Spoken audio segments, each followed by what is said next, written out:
Hey everyone, and welcome back to another episode of The Progressive Bitcoiner. I'm your host, Trey Walsh, and today we have on the show Roger Huang, who wrote the book, Would Mao Hold Bitcoin? And we had a really fascinating and interesting conversation about Bitcoin and China and quite the influence that China has had on development, Bitcoin mining, a lot of Chinese citizens using Bitcoin as resistance money. This is just a fantastic conversation and an even better book that I would encourage you all to go out and order. That's going to be in the show notes for you to purchase from Bitcoin Magazine or Amazon. So we'll provide the links for you in the show notes. But this was a great conversation. Roger is also a regular contributor through Forbes and has been writing about Bitcoin in this space for quite some time. So this was just a great conversation that I'll let you dig into in this episode. And Roger just brings a wealth of knowledge about China and Bitcoin, and we go over some conceptions, some misconceptions even of China and Bitcoin in this fascinating conversation.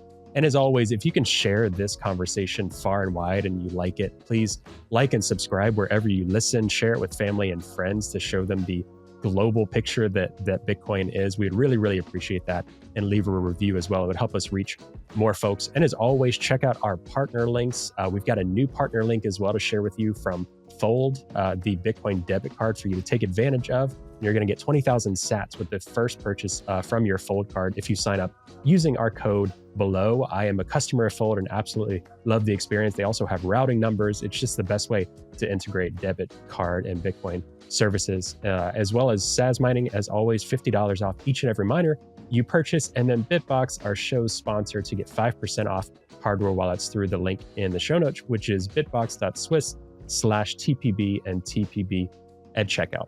All right, if you have any questions or comments or feedback on the show or anything else, you can always reach out to me at hello@progressivebitcoiner.com. All right, enjoy this conversation and we'll see you again next week.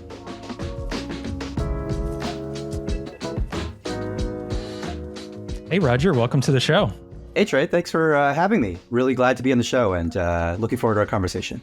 Yeah, me as well. For folks listening, we've got an interesting show for you today. I don't think that we have necessarily covered this topic. I think between either myself or Mark, the previous host before, talking about a really big topic in the world of Bitcoin and the history of Bitcoin is China and the intersection with Bitcoin and Chinese citizens and cypherpunk movements. I think we might have touched on it here and there with guests, but your book and focusing on this conversation, I'm really excited to. I got my hands on the book and was able to read it. So definitely, obviously, right off the gate, recommend that people, check it out in the show notes, order the book.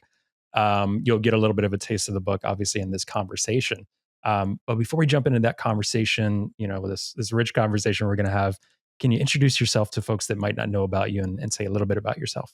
Yeah, no, for sure. And thanks, Trey, for shouting out the book. So I'm the author of this book, Would Mao Hold Bitcoin? It's about Bitcoin in China.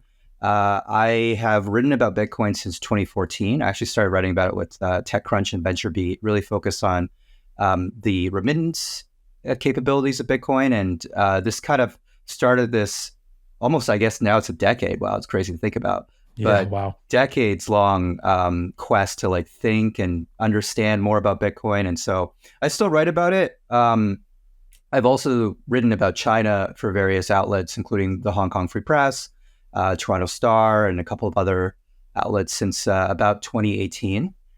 So I did some coverage on the Hong Kong protests. Actually, that was when my beat converged a little bit, because when I was writing about Bitcoin, I was also trying to figure out, what did Bitcoin play a role, or was there a role in Bitcoin and the Hong Kong protests? Happy to talk a little bit more about that later on in the conversation. But yeah, so if I were to sum myself up, someone who has been trying to learn and study Bitcoin, it was just a Pete Rizzo line, unfortunately did not get involved as much as I would like economically, and may or may not have lost all my Bitcoin in a boating accident. But but definitely have been thinking about it, trying to learn as much about it as possible since, I guess a decade more plus, and continue to write about it for Forbes and Bitcoin Magazine and a couple of other places. Yeah, you're regularly putting out great articles, great content, great writing in the space that I always find really, really interesting. So thank you for all of that. And yeah, you being around the past decade. There's some folks we have on the show that have been around since then, but that you're up there in terms of a small percentile of folks that I have on the show that truly have kind of been through it for quite a while. We have quite a few that are 27, 2018. There's a big influx in 2020, 21. Obviously, I was early 2021 until I really even learned what it was at all. So relatively new in that regard.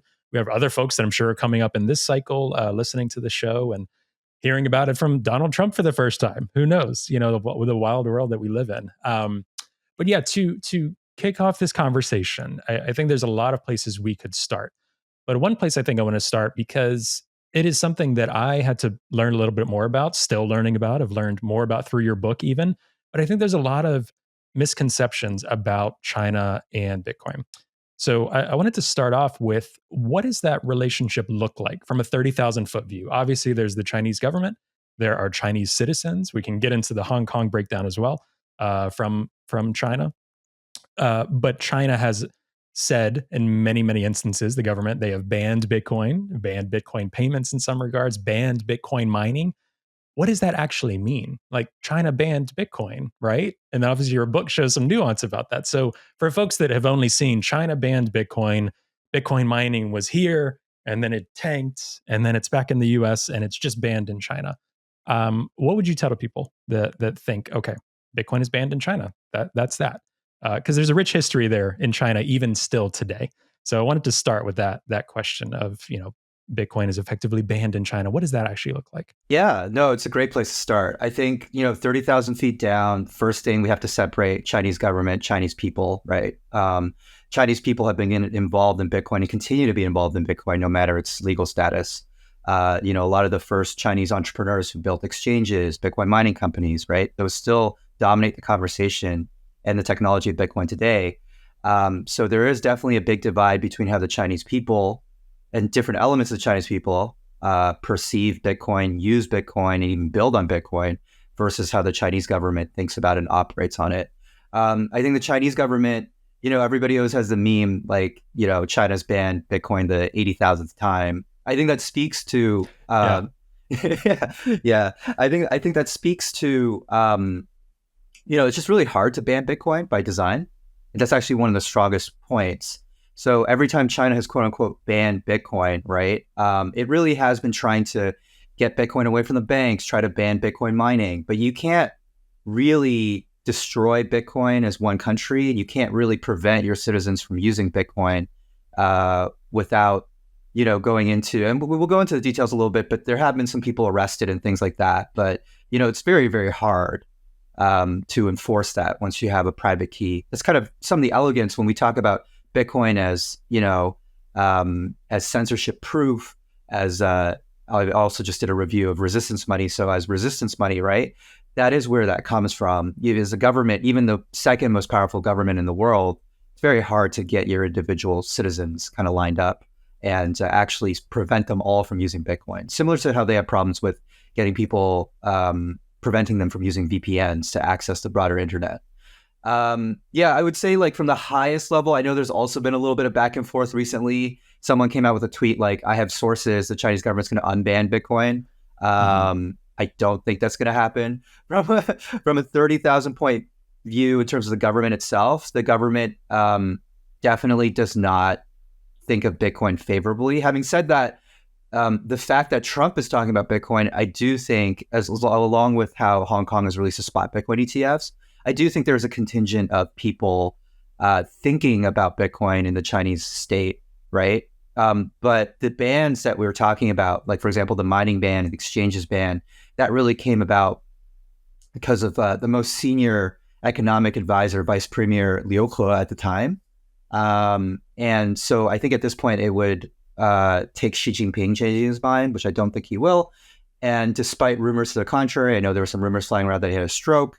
I do believe that Xi Jinping is probably going to serve at least one more term through 2029. So if you're looking at it that way, I don't think the Chinese government's stance in terms of, like, the bans and the regulatory notices is going to change.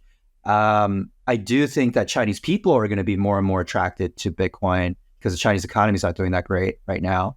And I think that the Chinese government probably will have, like, study groups and stuff, and will probably think about it a little bit more seriously because they do watch the Americans. And no matter what party, the Democrat Party or Republican Party, if someone in power in the United States is talking about Bitcoin, the Chinese party state will watch that. Yeah, that was one of the other points I had is, again, focusing on the Chinese government today, because it's another interesting thing your book does is go through different periods, dynasties, politicians in China and the different approaches and how much of a battle that truly was. Because I think a lot of folks in the West and myself as well thought, okay, Mao comes in, you have Communist Party, and they are the same Communist Party year after year after year, and all officials think the same in the same way, and it becomes to what it is today. That wasn't necessarily the case. It definitely wasn't the case, actually. There are a lot of differing opinions still to this day in China amongst government officials, all of these things that you elaborate on in the book, which I found really interesting. And as any histories, there's nuance in everything. But in terms of the US, regardless of whether it's Trump or someone else, but let's say in this case, Trump, let's say that Trump becomes president. Let's say that the US becomes more active with Bitcoin, whether it's literally holding Bitcoin, whether it's making it easier for businesses to hold Bitcoin or lowering taxes on transactions, whatever the case may be, more positive towards Bitcoin and crypto in general, but we're focused on Bitcoin. What do you think the Chinese government's response would be? Because obviously there's a large campaign to focus on the digital yuan, the CBDC, and that kind of focus and that push. And in your book as well, you kind of articulate there's been kind of mixed usage of that compared to Bitcoin, right? So do you get the sense that the Chinese government, in your opinion, would double down, would dismiss Bitcoin, or would they actively think they are behind in terms of Bitcoin adoption and what they should do with Bitcoin? And obviously it's probably not that black and white, but I do often think, is it more of a doubling down, or will they say, oh man, we missed out on Bitcoin and getting ahead, quote unquote, in that regard? Because Trump has been saying quite a bit lately that he doesn't want any other country to get ahead, and I think most notably China. And as you said, I'm a little more skeptical as well. I don't think China's necessarily in a position where they're trying to pivot right now or get ahead right now. They seem to be doubling down on gold in a lot of ways and other partnerships with folks outside of the US. So I'm a little skeptical of that. But how do you think China's feeling about all this, the Chinese government? Yeah, definitely a complex question. I think let's start with first that, the way the Chinese government, because it's despite the fact the Chinese party state always talks about like a people's democracy, it's not a democratic institution in the sense of having balances and checks. And one thing I think that that happens that people outside China don't perceive as much is the Chinese. It is a double-edged sword, but the Chinese party state does have the luxury of planning like decades. Knowing that they will likely be in power for that length of time. So, when you talk about the digital yuan and you talk about these different plans, the Chinese central bank just actually finished essentially like a 20-year plan to churn the central bank to more of a market-based interest rate targeting. So behind the scenes, the Chinese party state has been trying to get their central bank to act more like the Federal Reserve and the Bank of England or any other kind of, I guess you could say, Western bank, central bank, right? So I do think the digital yuan and just like the way they think about Bitcoin, like I don't think that's going to be reversed. I think the Digital Currency Research Institute that was founded in 2016, it is kind of like the spearhead behind the digital yuan push and China's push to try to get central bank digital currencies through as an alternative to Bitcoin and cryptocurrencies and stablecoins. Like I don't think that policy path will change. And one thing I would say is that like, in China, it's a lot of regulators that are involved. So when you look at like bans on Bitcoin, it's mostly from like the People's Bank of China. You look at like SAFE, which is the administration that looks over the capital controls, right?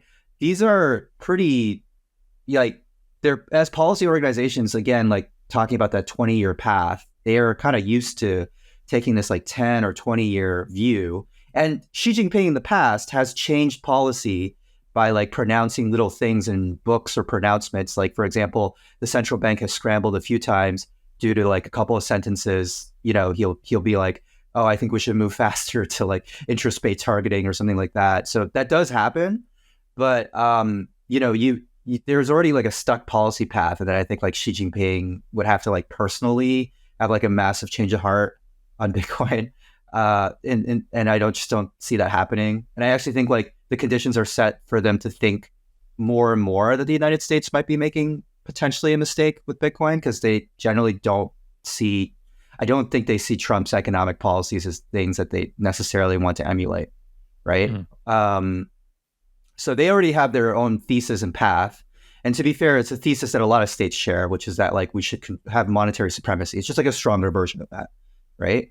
Now, having said that, in terms of doubling down or changing policy, I do think that China will allow for more perspectives because they're still struggling to understand a little bit like what is the deal with Bitcoin or what's happening with Bitcoin. Like I think like the fact that the ban happened and Bitcoin seems to still be chugging along, I think that's been something that's been a little bit surprising to China. I think for example, like the way it happened was the State Council, which administers China, kind of like from an administrative standpoint, like the administrative state's head, which is usually the premier of China, the second in command, is really responsible for the day-to-day governance, right?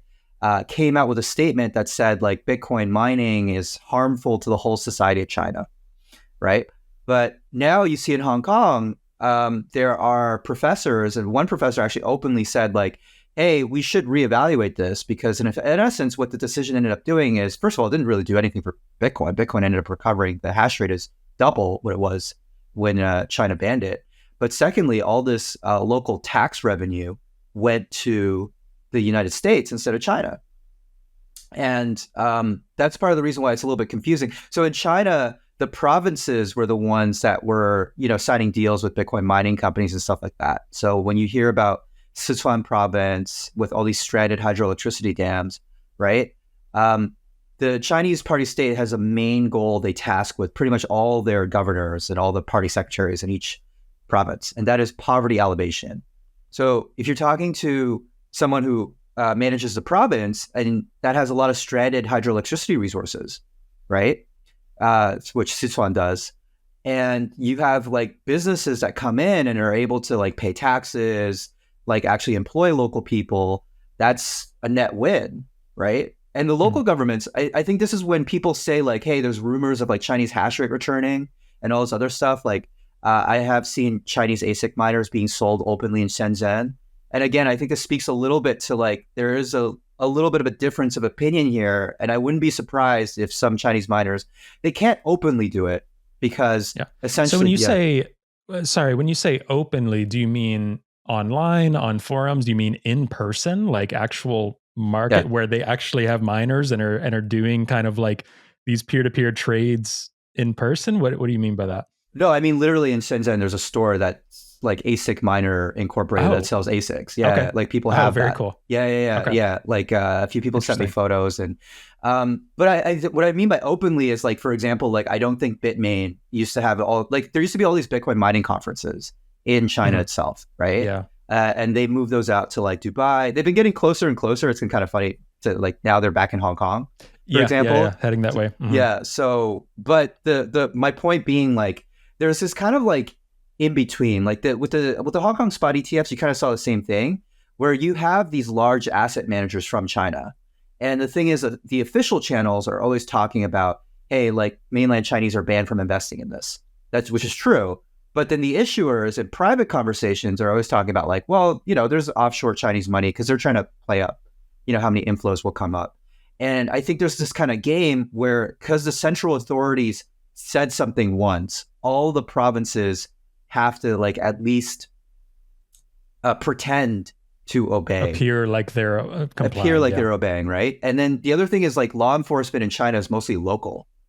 Meaning that like, the Supreme People's Procuratorate and the like public security bureaus, like they have like a kind of like, I would say like a federal equivalent, but like imagine if you task like the LAPD or like the NYPD with like, hey, you need to stop like all Bitcoin miners, right? You or like police departments across the United States. It's effectively what China's tried to do, right? It's tried to stop people from buying Bitcoin or mining Bitcoin through the use of local law enforcement. And people do get arrested. 1,200 plus people were arrested since 2022. But what you see is like, it's very chaos monkey because there's not like a system, they're not like going in, there's not like a federal agency that's going into like every Telegram chat or try to detect like every anomalous usage of electricity with Bitcoin mining, right? it's kind of like the local police department, if there's a case that shows up, like, for example, if you deposit a ton of money into local banking systems and it's like suspicious, they'll go and investigate that. If it involves virtual currencies, there are Chinese companies that will help them out and track down the source of funds and all this other stuff. And they do work with OTC desks and exchanges and all these other things. But the Chinese government will not well, first, let me split that up. Like, the Chinese government's many different components. There's many different agencies. There's many different, it's not a democratic institution, but there are many different stakeholders and people all the way down from the local, provincial to federal. I do think there are provinces and local police departments that are kind of a little bit they're not able to enforce, trade. They're not seeing it as a priority to go and even if there are physical spots where people trade peer-to-peer, that's not necessarily a priority of theirs. I think Hong Kong is probably the most obvious case of there being a slight inconsistency. I'm pretty sure because Hong Kong just integrated with the digital yuan, that the central authorities are watching, at least the People's Bank of China is watching the fact that Hong Kong has issued the spot Bitcoin ETFs.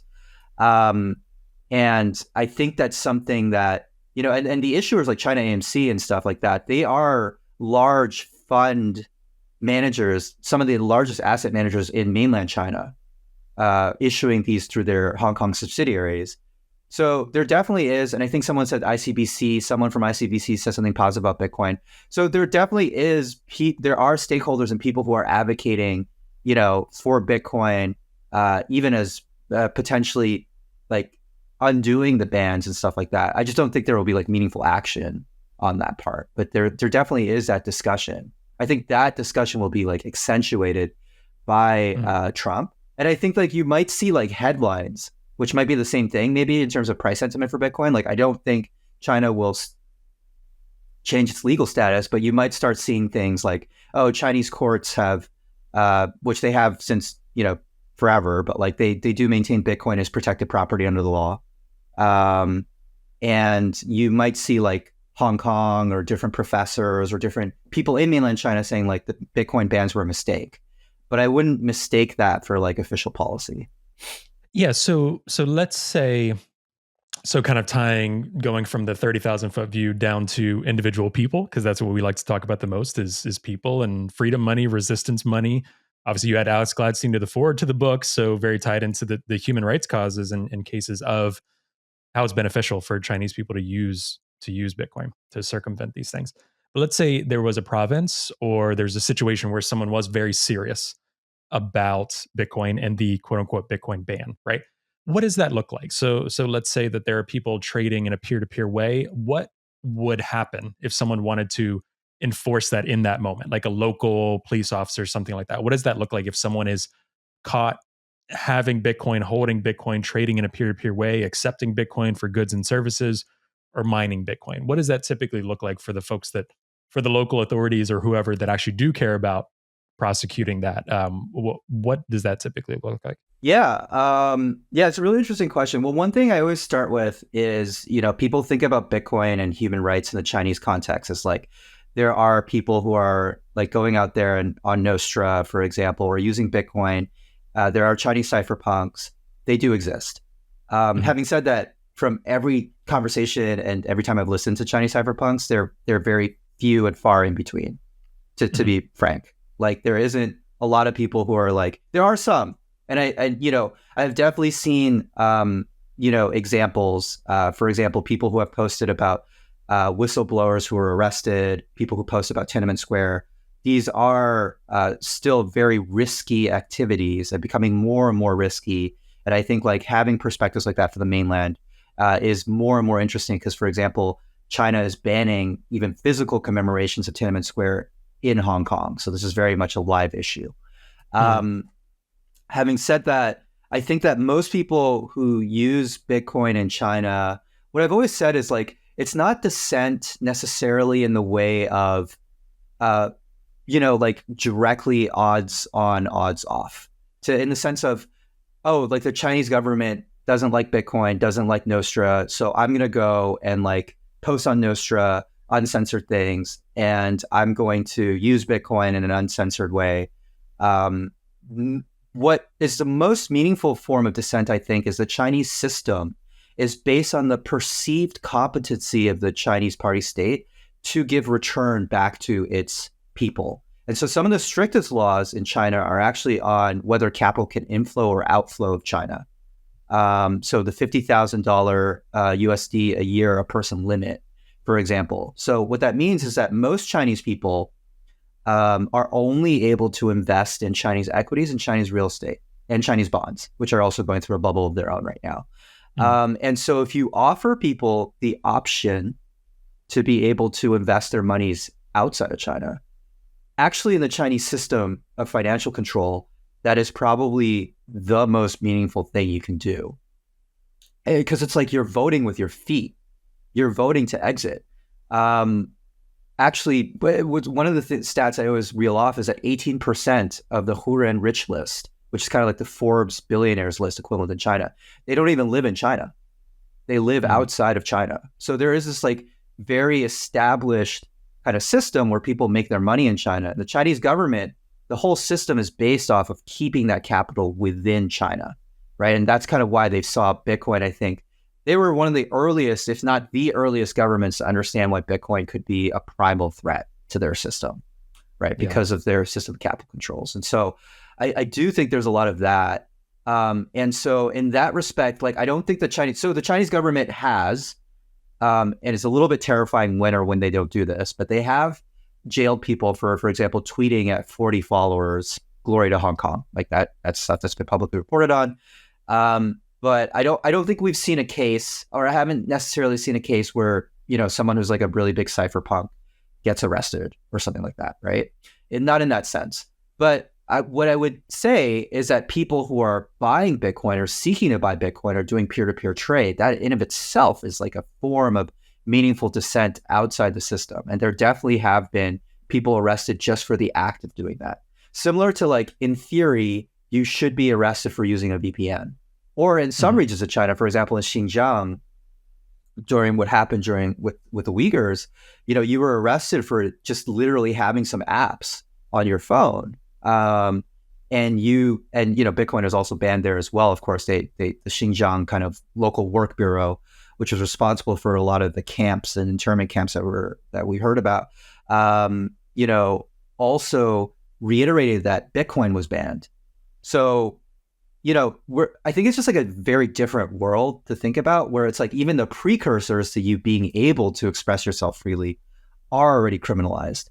And so the police will go, and it doesn't even matter if you're using Bitcoin for whatever purpose.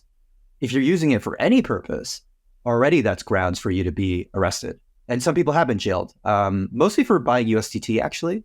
But the general point, like, some like people who had 9-month or like 13-month jail sentences, because they consider that to be money laundering and all this other stuff. Yeah, it makes sense. And I am my antenna and skepticism is always up on governments and officials. And again, this is obviously very vocally from the left historically and progressive and all this stuff. And obviously Donald Trump and the Republican Party is making Bitcoin a very political issue, a kind of campaign issue for them in certain moments. They'll mention it to Bitcoiners, but not on the stage of the RNC, different things like that. So, is it playing the game of politics? Yeah, I think so. But either way, they've made it a party platform issue and talked about things. I always get quite skeptical because you saying even the Chinese government knows the threat and risk this is. That to me signals Chinese government really knows what's up with Bitcoin in this regard. People that are pandering to it, that are politicians or authorities, especially those with the global reserve currency like U.S. dollar. I don't know. That to me is like, what are they up to? What is going on here? And obviously, I will say this as well for those that know and don't know. One of the great things about Bitcoin is you can't control Bitcoin. Like, the more Bitcoin you have, it doesn't mean you have control of the network and issuance and all of these other things that we're talking 51% attack. We're talking all of the node runners across the world. There's a lot of complicated security things with Bitcoin that, no matter what, you can't control Bitcoin in that way. And like you said, China is like, oh, this thing is still kicking around here and people can still use it. It's really hard to shut down the internet completely. And that's kind of where we're at with Bitcoin, especially at this point, 14 years in. First couple of years, very different story. So to me, we're out of the woods there. But yeah, to me, I'm always very, my antenna goes up when I hear governments, not even governments, specific politicians, right? Because then there's a human element into what are their plans, what are their thoughts around this. So it makes sense to me a little bit more, just my opinion, that the Chinese government would approach it this way. Other governments are very, very favorable. It's a wild world we're living in, right? And a year from now, we'll see what happens 5 years from now with governments buying Bitcoin. Obviously, the El Salvador experiment still playing out in real time, but it's definitely a very interesting place to be. But there are a lot of people in China, a lot of government officials that are very, very smart economists, very talented people at these things. And seeing Bitcoin as a threat is very interesting than when you see some government saying, yay, Bitcoin. From a freedom, human rights perspective, it's very interesting to see who is supporting and who is against right now in the world. Yeah, I'll just add something. I'll add a piece that you can put on there. I could try to get myself canceled on Bitcoin Twitter or Nostra. Well, also, we're probably already getting flagged on YouTube as much as we talked about China so far. So this whole episode is just, we'll see where we can post it to Noster. That's where we can post it. Well, no, I don't know not so sure about YouTube. I think they gave out the gate on that. But El Salvador's government is actually, like to your general point of like people, in power and authority kind of using Bitcoin. I think you see this trend. Putin has done that, right? Like, for example, Putin has kind of made these signals like, we should be more favorable to Bitcoin. But now recently he's like, with Bitcoin commodity mining trades and stuff. Yeah, exactly. But now he's like, Bitcoin. So it's kind of like Bitcoin for me, but not for you, right? Yeah. And I do think the other thing I would just kind of tie together with that is the American experience with the ETFs, right? And custody coin and kind of that. I do think China or Hong Kong at the very least, which tried to take the exact same path, is, looking at that very closely as a way to kind of moderate the threat of Bitcoin. Because if you can think of like a way to like kind of subvert it from becoming resistance money, it is like having it be like this official like reserve and all those other things. While, it's part of Bitcoin's progression, I'm obviously, and I see this context with China, for example, like obviously a big fan of peer-to-peer trade, people running their own nodes. Fun fact, 85 or 49 full nodes still run with Chinese ClearNet IP addresses, but probably some of them are probably run by the Chinese government, I suspect. Right. But yeah, but in any case, like always a big fan of that versus the custody coin side, because both China and the United States, if they succeed at having Bitcoin just be another ledger in their financial assets tool, right, versus it being like a live circulating currency, resistance money, I think that will be a path the Chinese government kind of wouldn't mind. And that's kind of what like Hong Kong is experimenting with, right? So I'm always like leery about kind of like, authorities and government officials and, ETF issuers that are trying to bring us to the promised land, quote unquote. I always am a big fan of the peer-to-peer trade.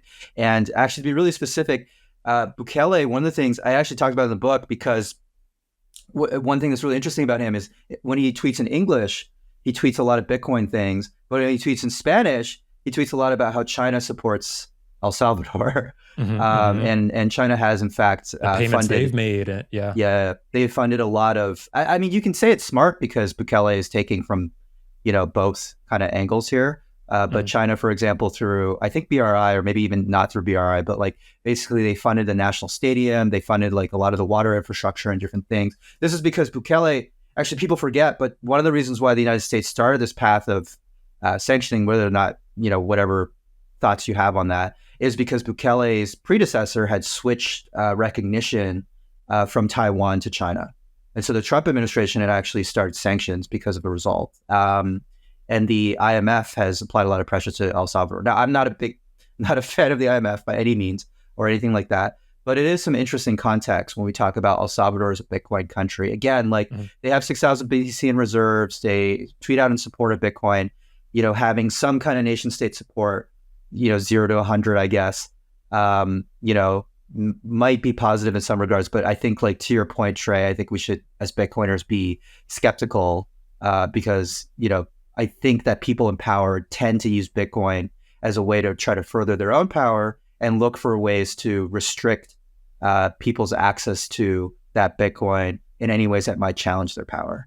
So that's just something I would kind of riff on a bit. Hi, everyone. Hope you're enjoying the episode. Today's episode is brought to you by Bitbox. Now, Bitbox is a hardware wallet that's open source, incredibly secure and easy to use, and it's what I'm using to safely secure my Bitcoin in cold storage. Now, I know self-custodying Bitcoin can really be intimidating, but Bitbox is designed for ease of use without compromising on security. It's USB-C compatible and allows you to easily back up and restore your private keys with a micro SD card, which is really cool. Now, you can purchase the Bitbox using the promo code TPB at the link found in the show notes for 5% off your purchase. And I really want to thank Bitbox for their support of the podcast. All right, I'll let you get back to the episode now. Yeah, and I think that's why there's a million different reasons to be into Bitcoin and interested in Bitcoin. And I think, a lot of the people I talk to, a lot of folks from HRF, my own interest in Bitcoin started with the human rights angle. Well, quite honestly, it started because I was like, okay, I'm tired of investing in individual stocks. This Bitcoin thing is pretty interesting. And then after that, I got really interested in being a bit more vocal and reading as much and writing and all of this stuff because I'm like, oh my gosh, the peer-to-peer, the actual money of what Bitcoin is really empowering if it is fully able to be used in that way. So I do think Bitcoin, the protocol, is unstoppable. I think it exists and it's out there. People will always be able to use it who need it. But individual citizens in individual places can be overly legislated against, can be literally locked up. They are citizens of nations. So you can use Bitcoin, but there might be consequences, right? And I think the ETFs, maybe especially in the Hong Kong or Chinese case, it is the easiest way to resist, using that word, or it's the path of least resistance, I should say, to having people just store their Bitcoin in that way and not use it in resistance money way. So it is the easiest way. I do get concerned about that. In the US, my concern is a little balanced because I think there's a bit more of a constitutional crisis if you start trying to take away people's property or their ability to actually use and spend Bitcoin. I'm not as much of a worrywart on that in the moment. That could drastically change, but I think there would be a lot of court decisions and cases in the US specifically that would be contrary to saying people can't use and spend their Bitcoin or run a node, things like that. There's been some scary legislation proposed, though. Obviously, Senator Elizabeth Warren would really like to try to enforce that with backdoor bans. I do think those face some constitutional crises.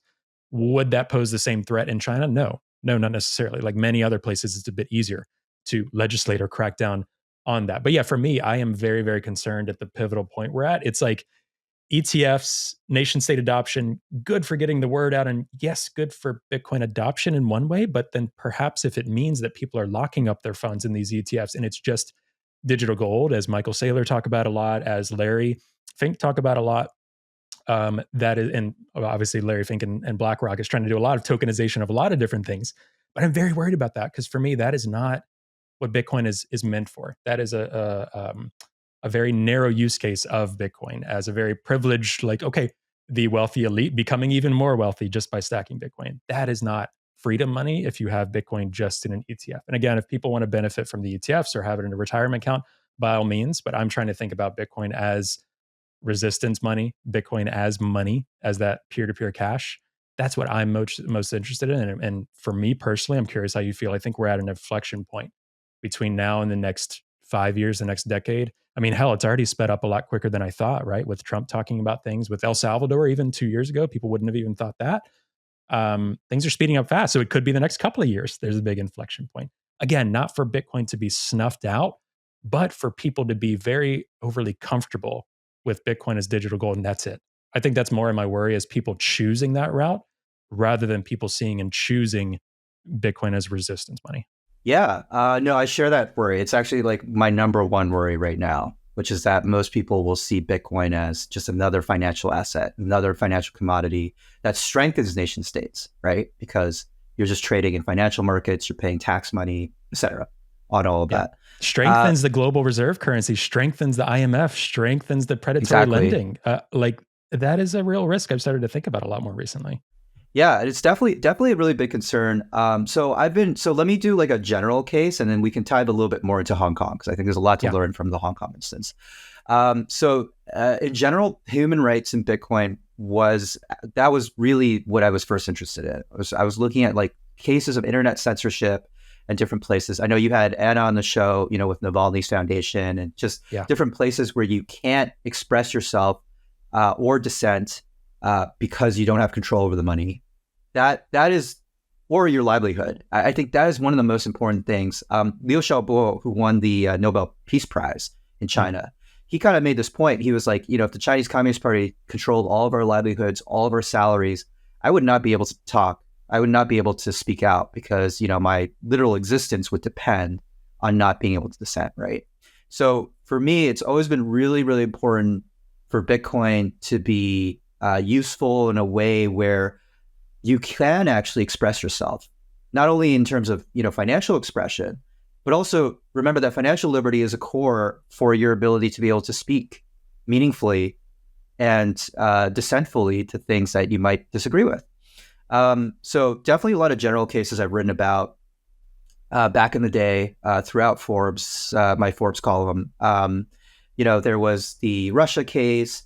There were definitely other countries that there was some usage in that. Nigeria was one that came up because the Feminist Coalition started raising funds through BTC Pay server. If we were talking about, Hong Kong specifically, I think Hong Kong is actually a very good encapsulation of that fear, because currently right now what's happening is that Hong Kong is trying to push all trade into the regulated ETFs, and the regulated ETFs work with regulated exchanges like Hashkey and OSL. And those are all custodians that are regulated by the government. What they're trying to also do, which people don't talk about as much, is they are trying to actually ban the over-the-trading counter kind of desks, the OTC desks. So Hong Kong used to be, well, still is actually, because they're all operating under a peer-to-peer trade exemption right now. It's a little bit of an absurd exercise, but so you'll still see malls. I had a friend who just went back to Hong Kong and had like malls filled with these trading desks where you can go, you can bring cash, and then you can get like Bitcoin, or you can get Tether back, right? So that's still functioning, but the Hong Kong government is putting in laws that are trying to make it more difficult to withdraw Bitcoin or to get Bitcoin out from peer-to-peer trading, whether that's on the OTC desk, whether that's an ATM, or whether that's, peers physically. I mean, peers physically, they're going to have issues because, again, that's like really hard to block. But the idea is that they're trying to get rid of like the obvious kind of over-the-counter trading desks. And so Hong Kong obviously is trying to use the ETFs as a way to attract inflows. So the whole thing is that the government, because of the protests and because of the disproportionate crackdown on protesters, has really struggled to attract investment, because people are now seeing it, and rightfully so, as being more under the control of the central authorities, namely the CCP and Xi Jinping. And John Lee, who is currently the chief executive of Hong Kong, was the police chief in power when the protests were happening. And I think that was meant to send a signal to exactly what would happen. And in Hong Kong, what we saw is bank accounts were being frozen, and sometimes even preliminarily. So the HSBC unilaterally decided to freeze 2 protester bank accounts, merely because they were protesting, and the HSBC thought they eventually would be committing a crime under the national security law. And so just really quick, like 10-second explainer. I think a lot of people have some context on this, but the Hong Kong protests, they were protests for more universal suffrage, because Hong Kong had elections for the Legislative Council that kind of governs Hong Kong day to day. But the protests kind of went on, and then China rammed through a national security law that now allows them to, the central authorities, or the Hong Kong police, to arrest people for example, expressing themselves. They shut down media, Apple Daily, and The Stand News and other places. And they're using the law now to prevent people from physically commemorating Tiananmen Square. So they've gone after the rally organizers. And they have also used their financial tools, again, with freezing bank accounts. And in mainland China with the digital yuan, my fear is that you have, for example, expiring funds. You have the ability to set individual level punishments. And so if you combine that with a system that says with data, like, hey, we know where all of your Bitcoin holdings are, if anything, it's even easier, better to track than cash or anything else. A lot of the people who are trumping up the Hong Kong Bitcoin ETF, and some of them are great. I've talked with them. They're really, really smart on this issue, but it always confused me a little bit because they were really trumping up the in-kind redemptions. But the point I was trying to make with that, the Hong Kong spot Bitcoin ETFs, they basically have a mechanism where you can trade Bitcoin for Bitcoin held by the ETF. I was always saying, like, why would you do that though? Yeah. Like from first principles, because like if you were a holder of Bitcoin in China or Hong Kong, you're already kind of off the books. Why would you put your Bitcoin into the government's control and then pay a management fee on top of that, right? So it didn't really make sense to me. And I think when you think about it from that lens of like Bitcoin as resistance money versus Bitcoin as NGU and like financial ledger, that's where I see the conflict. In Hong Kong, there was a lot of that. So I did cover the Hong Kong protests. I covered it in multiple ways, and I will give you some of the stories. So, for example, Hong Kong Free Press, which I had the honor of writing for one time, did raise funds in Bitcoin. They've since stopped, actually. Now they use BAT, but they did at one point have a BTC Pay server set up. There were people who raised funds, like who bought water bottles for the protesters, not with Bitcoin, but with Bitcoin Cash. But still, the spirit was there. Something outside of the system, sure. Something outside the system. And so in Hong Kong, during the protests, there was this really interesting movement. And I have since heard that there are organizations in Hong Kong that are interested in Bitcoin as a result, because it definitely showed that the digital surveillance state can be extended to Hong Kong. So a couple of stories there. One is that a lot of the protesters stopped using octopus cards, which are kind of like the public transit cards, because they thought the police could use, and the police has used it previously in the past to track their movements. So they started paying for public transit tickets with cash, right? So there was this recognition that digital forms of payment were in fact, being surveilled. In this case, transit passes, in order to detect people's location, important information about them. The forums in Hong Kong, there was this big movement to divest from the Hong Kong dollar, because it was seen as a way to protest against the government in a more meaningful way, right? Not only are we stepping on the streets, but what the Hong Kong government cares the most about? Again, to my earlier point of, China and meaningful dissent in terms of financial control. The Hong Kong government cares so much about Hong Kong be a capital bridge to China, to get inflows. And that's why you see the ETFs being advertised, because that's where they saw like, oh, the Americans had so many inflows. We need to bring that to Hong Kong. I was in Hong Kong when the protests were happening, and there used to be these newspaper and these like articles. I cracked open a copy of Forbes at this restaurant because I was like, it's kind of funny. I write for Forbes. It's funny to see it out, right? The first page, the Hong Kong government is like, Hong Kong is still a place to do business in. Don't worry about what's going on. Please come and invest your money. So the protesters realized that. And there were movements to like divest from the Hong Kong dollar. Now, where I think it's kind of interesting is that this is where it's a little bit of a double-edged sword. Like, again, we were talking about Bitcoin's reputation. And this is where sometimes I think, Bitcoin's obviously can be very useful for cases and scenarios like this. Like we're talking about bank accounts being frozen. We're talking about digital, flows being surveilled. This is kind of like a cornerstone of a use of Bitcoin, right? But unfortunately, one thing that has happened is that I don't actually see a lot of adoption from Hong Kong organizations. I think they are scared. There are now laws where, like, for example, if you support people even abroad, I had someone I met who was imprisoned in Hong Kong, actually. He's an American, and he writes a Substack. And he had people unsubscribe because at a certain point, the Hong Kong national security law was interpreted as saying that if you were supporting overseas people who had negative things to say about Hong Kong, you could be in violation of the law, right? And so you think like, wow, this is like kind of like the perfect use case for Bitcoin. Because like, Bitcoin, if you use it the right way, obviously you have to be really careful with it, but like with Lightning Network, it's not anonymous, but it's pseudo-anonymous to the point where, it's very hard for the government to try to figure out what's happening. As compared to like, for example, the octopus cards or ledgers that they control, or if they have an ETF, right, they know exactly where your funds are, who exactly you are, right? So the problem I've seen, though, is that the Hong Kong organizations, there have been some trainings, but I don't think they want to adopt it. And in fact, the Hong Kong Free Press ended up stopped accepting Bitcoin.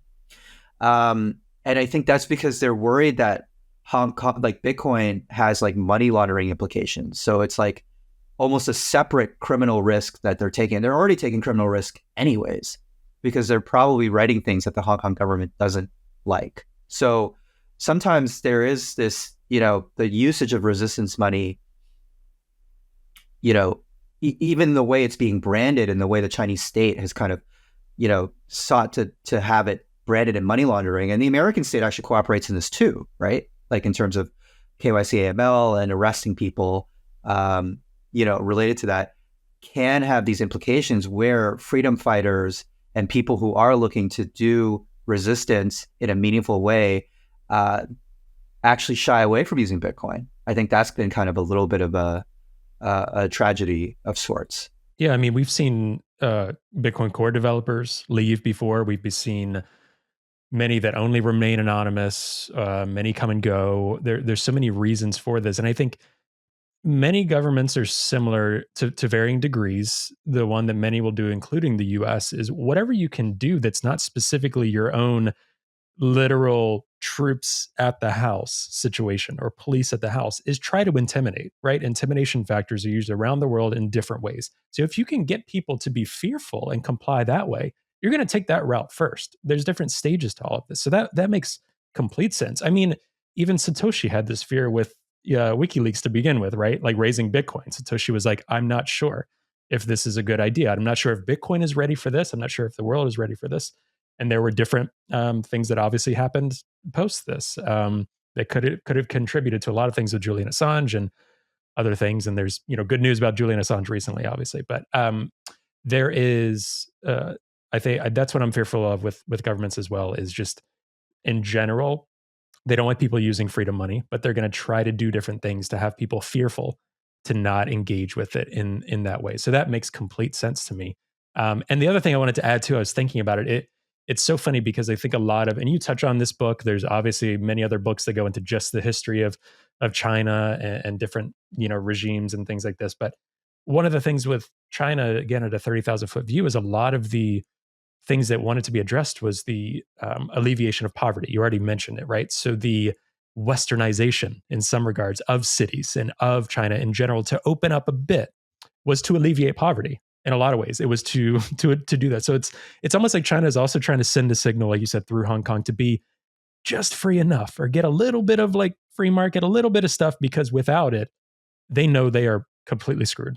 Like the economy, a lot of countries are like this, right? You want to have just enough free exercise of capital, whatever the case may be, so that your country can continue to thrive. The government can thrive. So it needs that from its citizens. And I see China engaging with that with Hong Kong, and you know this much more than me, in such interesting ways, and always constantly dealing with little crises and trying to, it's almost like every year something else is heard about in China, whether it's real estate, whether it's other capital markets, whether it's its own currency. When the ETFs in Hong Kong now, it's a very fascinating thing to watch that I know keeps officials on their heels in the mainland.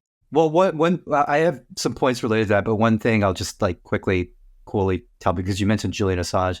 I was in touch with, congrats to their family. I was in touch with Gabriel Shipton and his half brother, and he actually got the BTC Pay server set up. So I think that's still great. That's still up to support. Yeah. So that was kind of like a really, because I know like at the beginning they were looking to raise funds, but they had raised funds mainly through like, I think PayPal, or like through some kind of like platform that only accepted PayPal. So always cool to see different stories related to that, and really happy for them and their family that Julian got released. So yeah, God, I have like too many points. And I know I said a million different things that you're going to pull on. Yeah. Go for it. But one thing I'll say, and it's actually why I started the book in China in the 1980s, because you're like, why, you're doing a book on Bitcoin in China, right? Should you start in, 2009? Should you start in 2008 or whatever, right? That would make sense, right? But I actually started in the 1980s because what most people realize is, you kind of hit the nail on the head there, is like China has always had this tension of like, we want people to be more free, because in the 1980s when Mao died, you could not found a private company. Like if you had a private company with more than 5 employees, that was illegal. You could not make money for private profit. Like they had the communes, you went to the communes, you worked at the communes, you got your allotment, You were not allowed to get a bonus after. But then there were Zhao Ziyang and Hu Yaobang, who I talk about in the book, these figures in the 1980s, who Deng Xiaoping stepped in. And that's when China came onto the system of socialism with Chinese characteristics, which is more market-based. And it's a fundamental conflict that most people don't realize. I have attended many Tiananmen commemorations. What most people don't realize about Tiananmen Square was like it was an expression of this battle between these two, I would say, factions, I guess. There has always been a faction within the Chinese Communist Party since Mao died and since Deng Xiaoping took power that wants to liberalize economically, is markets-based. I mean, she is relatively markets-based. And that's like a whole podcast in of itself. But but like, you know, like a lot of people compare him to Mao, and I think there are some of his tendencies that are definitely very alarming in that respect. But she is not going around and like killing landlords and, you know, seizing land and giving it back to people. He's like trying to get organizations to be more market oriented, right? Now the Chinese Communist Party is trying to use markets as tools to advance their own power. I mean, which is the crux of the thing. There has always been a factional debate in China on this. And what I think most people are not aware, this is why I started the book in the 1980s, is that one faction really lost because of Tiananmen Square. And then the faction that won because of Tiananmen Square has continued its kind of like reign in power. And that particular faction thinks that the Chinese Communist Party should have absolute control over the economy, that there should be economic liberty and but not political liberty, right? And those views were reinforced by the Tiananmen Square. For example, one of the heads of like one of the early heads of like the PBOC, one of the first officials who spoke English, actually wrote an editorial during Tiananmen saying like, this means we need to take over the economy. The party needs to consolidate control. So Hu Yaobang and Zhao Ziyang were really part of Deng Xiaoping's kind of camp where they were like, we need to liberalize from Mao. In Mao, there were price quotas. Like there couldn't be inflation because literally the government dictated the price and also dictated that there couldn't be private profit in most instances, right? So both Hu Yaobang and Zhao Ziyang, you know, were premiers in the Chinese system. They were basically the economic gurus to Deng Xiaoping because Deng wanted to liberalize and wanted to use markets as a way for China to develop. So that's always been a tension at the core of the Chinese model. I actually think it's like the question of the 21st century. And I somehow wrote a book in Bitcoin in China to like try to address that from my pre-POV. But it's the question is really like, can governments function and grow economic prosperity with people while giving them political liberties, right? And the Chinese model with the digital yuan and the Bitcoin bans and everything related to that stems from this belief from that faction in China that no, the answer is no. You need to have absolute political control. You can let economic liberty run, but that's actually more of an excuse for the state to take more political control. You have to keep the capital within the country. This is a very live debate because I think China now with CBDCs and the way it thinks about finances is trying to export that model to different countries by telling them like, look, this is the path forward. You want to have a CBDC, you want to have control over your own money, and you want to ban Bitcoin because that is a way to establish control. But the roots of that debate started in the 1980s. And just to tee that point off, you know, when Tiananmen Square happened, that was actually when Hu Yaobang died. That's what caused the Tiananmen protests. The students were going and mourn Hu Yaobang. China has a long tradition of this. Whenever there's been a leader that's been seen as more of a reformist, Zhou Enlai, when he died, there were protests immediately after from the students who demand change. And the students at the time, China was going through a ton of inflation because there had been price reforms. This was something new. I think the inflation rate was like 18% in 1986 or something like that. You know, there's a ton of these stories related to that. So there was this like live debate between these different factions of the Chinese Communist Party, where one side was Hu Yaobang and Zhao Ziyang were saying, we should liberalize our economy. But not only should we liberalize our economy, actually, we should totally get away from Mao Zedong. And we should have democracy. We should have a liberal democracy. But that faction lost. Hu Yaobang died because of the protests that had happened about, he didn't die because of it, but he died while there were protests about price reform. And he was seen as too lenient. And then the protests that followed after his funeral led to Tiananmen Square. And Zhao Ziyang and Wen Jiabao, who actually became premier later, actually visited the students and said, sorry, it's too late. One faction of the Chinese Communist Party has decided this has gone on too far. Deng Xiaoping thought the Cultural Revolution was coming again. These are students coming back to like try to take power from the government. There will be chaos and etc. And they sent the tanks. And then Zhao Ziyang went under house arrest after because he was so sympathetic to the students. And so the faction that won power after Li Peng, like the hardliners, Jiang Zemin, the Shanghai clique, and Xi Jinping's father, actually, who came from that kind of more conservative faction, were the ones who won. And so this idea of like, you need to have a state that has absolute political and economic control. I think that's the crisis that we all face. Is like, it does appear that these models, we saw that in South Korea earlier too, when there was a dictatorship. Like, unfortunately, in the short term, they do appear to prop up GDP growth. But, at the cost of people being deprived of their liberties. And you would think eventually in the long term, that will have consequences. I think that's what you're starting to see in China now. By no means, I'm not one of those people who's like, the Chinese economy will fail, the Chinese party will fail. I mean, you have people who have predicted that for years and years and years. People have predicted that about Iran for decades. And Iran is, I think, a much weaker economy, a much weaker country. And still the power structure remains, right?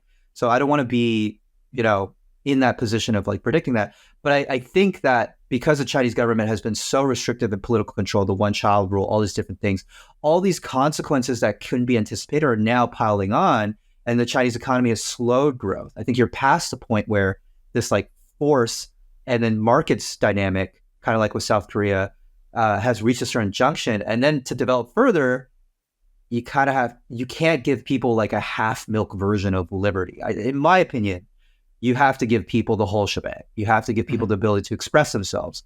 You have to give people the ability to be able to create on their own terms, to be authentic to who they are. I believe, and that's also one of the reasons why I'm a Bitcoiner. But I don't think the Chinese government quite sees it that way. And the faction that won is that faction. So a lot of the princelings or the heirs of Chinese state power are from the faction that won out because of the repression of Tiananmen Square. So that's why Tiananmen Square still matters, I think, today, to this day, because it informs the leadership class of China. I think that the Chinese people, and this is where Bitcoin in China is, it's going to be a really interesting moment, because now Chinese people, one thing the Chinese Communist Party did is they changed almost like the spiritual guidance of the country. So Deng Xiaoping said, it's glorious to be rich. I still think we still don't understand the implications of that, because with Mao, previously, terrible famines, tons of repression, but Mao had always promised this idea of like, hey, you're going to have a socialist egalitarian society right now. And we're building towards that. And the CCP does that as well. Still with Xi, they're saying like, we're using markets, but it's towards creating what they call an advanced markets or markets-oriented socialist society or whatever, right?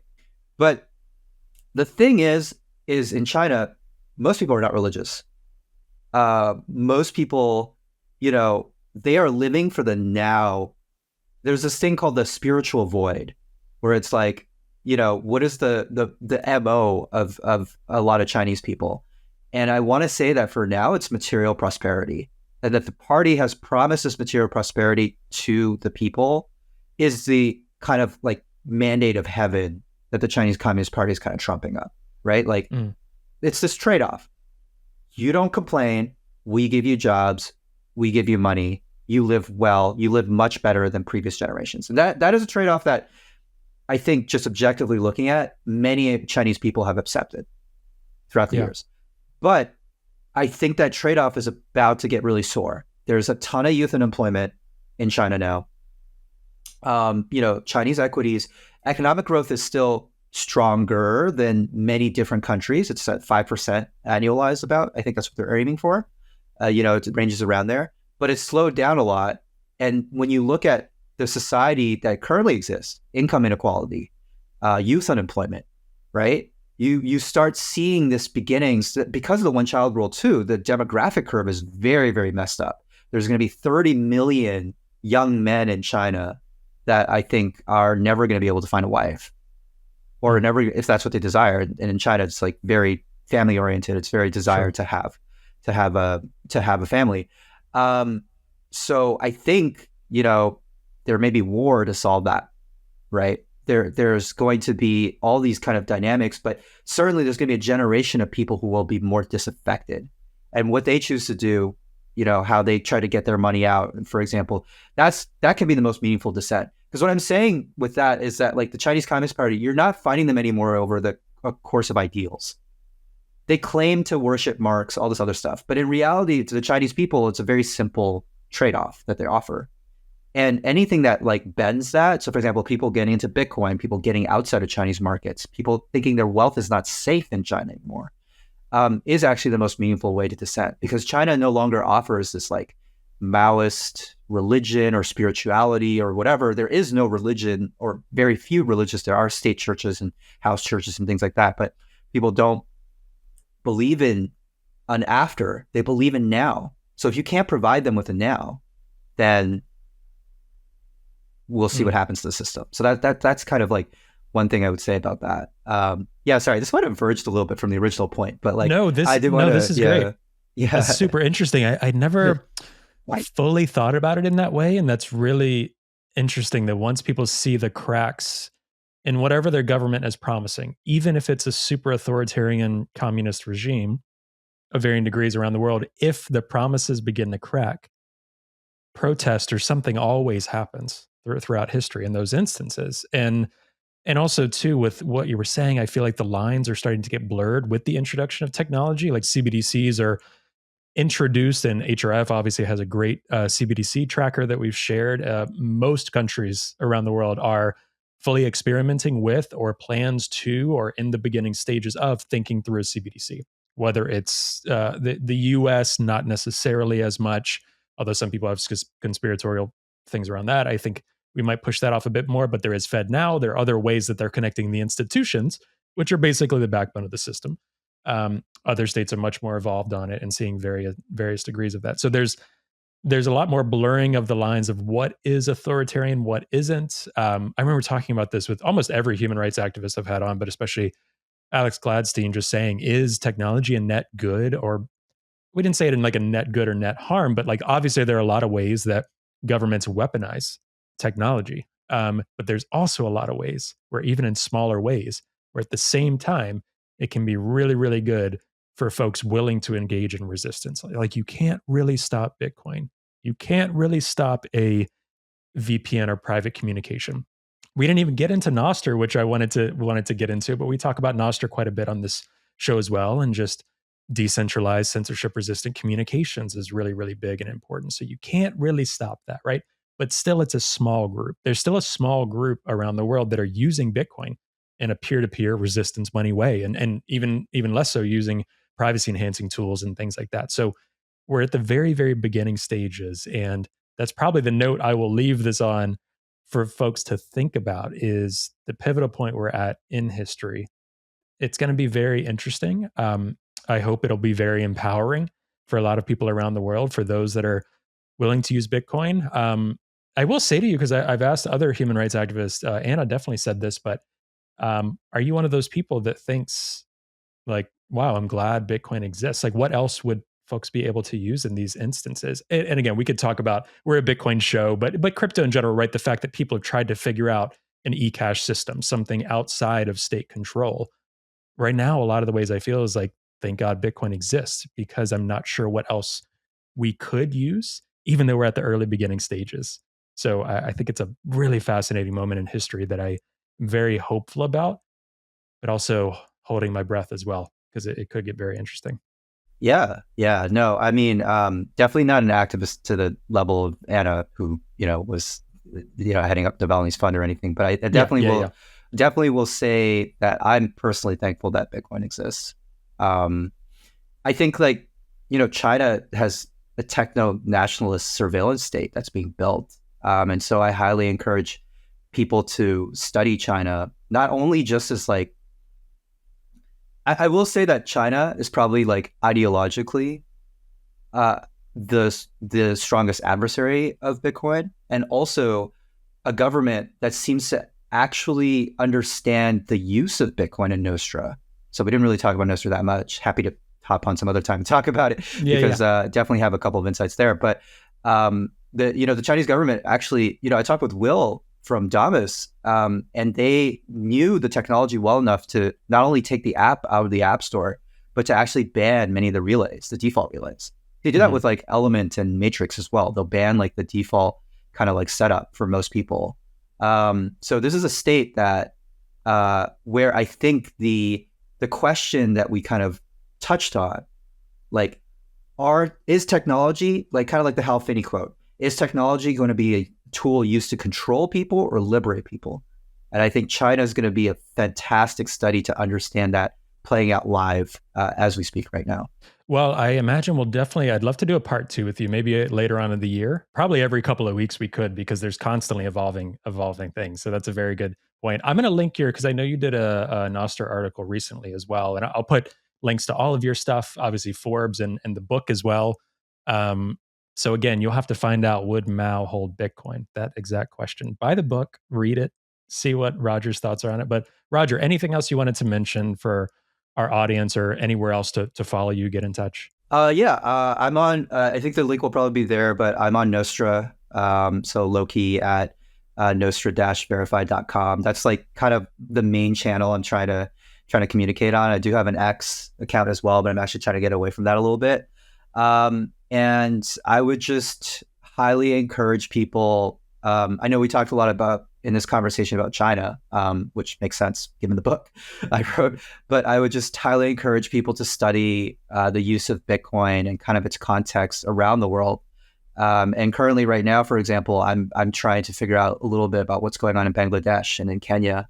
And I'm just, one of the things I ended up the book on is that, I think the fact that Bitcoin obviously was nurtured in Western California with Hal Finney, and we don't know where Satoshi was, but there was that early Western California kind of creation and adoption of Bitcoin, I think. But the fact that it's used throughout the world in so many places now, I think speaks to how it resonates and how useful it is, and the need to dilute the power of tyrants wherever they are. And I really did mean the wherever they are. Whether that's in China, whether that's anywhere else in the world. So I would just encourage Bitcoiners, because I know sometimes we can be a very insular lot, thinking about VIPs and, different aspects. I think the Bitcoin community that we're in, great community, love it, but it actually tends to be separated from who are the actual users. There are adherents and there are users. And so I just encourage people to study as much as they can whenever these cases come up of state repression, digital repression, see how Bitcoin fits into that story. Yeah, very cool. Well, we'll definitely do a part 2. So stay tuned, people, TBD. Thank you so much, Roger, for all you do for your writings. They're awesome. People read the book, buy the book. It's super fascinating. Even if you think this isn't a topic that's interesting, it's one of the most interesting topics I think you can get into and learn about right now. Book's super accessible. It's not that long. Really great, but great to meet you, Roger. So glad we got to do this, and I'll see you on Nostr. Yeah, see you, Trey.